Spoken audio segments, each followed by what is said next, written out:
Today I'm unpacking my childhood trauma. This is also the second episode of my podcast, Reapproaching Adulthood with Tyree Elaine. I kind of forgot I had a podcast, but I guess we back. Trigger warning, I am speaking on sensitive subjects that are specifically meant for the literate and the functional. So in 2019, I went no contact with my mother and her family after posting this. The R. Kelly doc had just dropped and niggas was like, mute R. Kelly, mute R. Kelly. And I posted, can we mute ministers too? Backstory, when I was 9, my mom was seeing a guy from church, let's call him Pastor Pervert, even though he was a minister. I love alliteration. So I was 9 in the shower. Nighttime, the door just opens. I'm thinking, surely it's my mom. No, it was Pastor Pervert. I screamed, get out. He falls backwards into the hallway. And even though I was only 9 years old, I thought to myself, what the fuck was that? To this day, I have no idea where my mom was or if she heard me, and I was loud as fuck. To clarify, I was not home alone. My grandfather, who lived in an attached back house situation with its own full bathroom that anybody could use, was also home. If he didn't hear me, that makes more sense. So anyway, I was 9. When that bathroom door opened, I thought, who else would it be but my mom? So I smiled. But it was Pastor Pervert, and he was smiling too. And I didn't realize it then, but in that moment, my life changed. I didn't feel safe in my house as a little girl anymore, and it felt like that man's comfort was more important than my safety. But I had no proof because I was just a kid. So 10 minutes after posting, can we mute ministers too? My mother texted me this and said, did Laval ever do anything to you? Mind you, I didn't say his name. She did. I said ministers. I could have been talking about anybody. But she happened to guess right. I told her the story that I just shared here, among other things in the text that you can read. And she responded via text that I posted that to hurt her, that I didn't handle that well, and so nothing really happened, which means that you was just jealous of us, her and Pastor Pervert. Calling your child jealous over something a grown man did to them is crazy, because I was never jealous. I was just a kid who needed a parent. And as a kid, I always felt like my mom hated me, but her calling me jealous in response to me sharing something that vulnerable and sensitive confirmed that she hated me. Because for as long as I can remember, she made me feel like it was wrong of me to want to be loved by anybody. So I would fantasize about having Miss Honey from Matilda ass type parents, or at least one who I could play with or laugh with or talk to. But I didn't have that.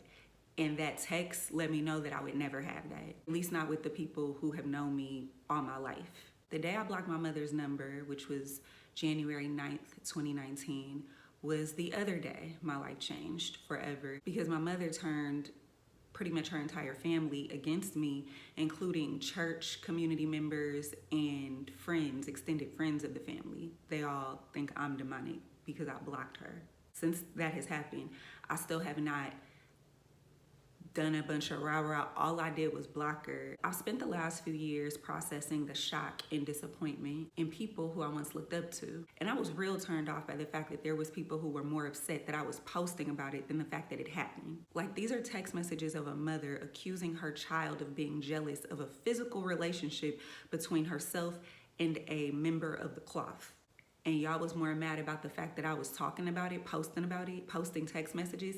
I was more confused about what type of parent would text their child something like that versus picking up the phone. But you know what? I'm not a parent yet, so what do I know? Real quick, if you're a mother and you are literate, meaning you can read and comprehend, please encourage me that you all are not like this. Because according to the mothers, at least on my mother's side, they think that because I'm not a mother, that I'm automatically wrong in this situation, where it's clear PDF behavior. But I'm not a mother yet, so what do I know? Okay, mid-podcast episode, trigger check. If you are triggered, ask yourself, why are you mad about somebody talking about something that happened to them? Remember, this situation happened to me. You motherfuckers wasn't mad when I was on live talking for hours and hours about nonsense. That was cool, but when I'm talking about something that is spreading awareness about a very real subject, is why are you talking about this? Like, that's really ignorant. So the thing happened when I was 9, which started everything. And then I told my mom at 32, which was just as traumatic, if not more, than what happened when I was 9. I think that made sense. I'm still processing it because my mother, the woman who raised me, blamed me for something that a man she brought in the house did to me. Then I thought about all the adults who are around who are pretty much doing the same thing that they did back then, asking me to be the bigger person, pretty much asking me to be my parent's parent, but who's gonna be my parent? I know that since this happened to me in 2019, way more people have gone no contact since then. They didn't even have a name for it back when I did it, but it's way more people who have gone through this and who are going through this, so I'm just resharing my story for community and support, the right type of community and support. Because I don't know who needs to hear this, but if your parents were halfway decent and they died, that is not the same type of grief that I'm experiencing. Parental betrayal is a choice. Death, not so much. However, I'm okay. God was there, God is still here. At the same time, it is a wound that I can't act like don't exist. I was raised by a person who I felt didn't want me. So I had a tendency to overperform in hopes that someday I'll be good enough to finally be chosen. But now I know that I was set up to never be able to win that particular game. So there is a sense of relief and freedom. But that feeling of being unwanted since birth, like my parents don't want me, my community don't want me, the church don't want me, is very Will Smith. Why you don't want me, man? Like, I never understood that from a kid into now.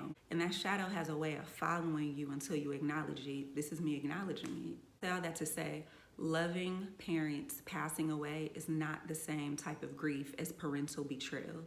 That type of grief feels more like a divorce after being married for 30 or 40 years, after an affair that you were blamed for, but that you didn't have. Except for it's worse for me because people usually choose their spouses. I did not choose my mother. I had no choice in this situation, yet I'm still responsible for fixing it. And I have to say this, one of the most irritating parts of this situation is people who have not been through anything like this offering everything but support or empathy. So if you've been through something similar and you're looking for community to actively heal in, please feel free to follow my journey. FYI, it's a messy one, but I'm cleaning it up, don't trip. When you get betrayed in such a heinous way by a parent, it forces you to reevaluate your entire childhood, your entire life, your entire self, which is kind of sort of what I've been doing. And I'm gonna be sharing more stories of things that I've overcome, but in all these situations, I know that God is still good. Even though Pastor Pervert is a minister, I know that God is still good. In losing my family and community, I didn't really lose anything because they were never healthy or functional, nor did they want to be. Instead of an offer of comfort or repair, they thought I was gonna be the family punching bag. After escaping the clutches of Pastor Pervert, no. To this day, I have not gotten a damn that's messed up or are you okay? Do you need anything? But I have been questioned by numerous morons asking, when are you gonna forgive your mom? No apology, by the way. And there was one person who asked, can you just be cordial? It's Mother's Day. So now I kind of sort of hate Mother's Day. Anyway, but I still wear pink. This is me wearing pink. So this is me trying. Obviously, I don't grieve the loss of them as much as I used to anymore.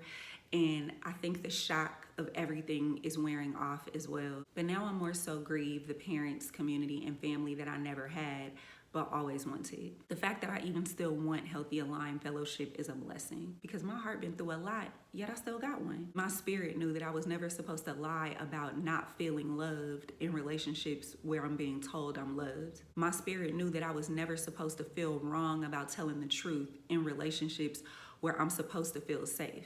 And I'm glad I gave myself the space to just talk about what I want to talk about again. So thanks for watching. I really mean it. It's very difficult, but we here. I'm not posting this to cause no wars. I'm posting it because it happened to me, and you probably follow me because I did stand up or was talking on a sketch or something where I was talking and I didn't talk for the past 5 years. Nobody cared, but it's okay. I forgive you bastards too. So it's no love lost and it's no hatred specifically for them, but I do have a right to hate certain aspects of my childhood. And that doesn't mean that I haven't forgiven. That means that I'm working through it. Y'all yap about, let it out, talk about it so you don't get an autoimmune disease. Being mistreated for decades in the most formative years of your life is not something you can just let go of. Which is why this is only for people who have been through something similar or at the least have the ability to empathize with others. Now welcome me back, I missed you.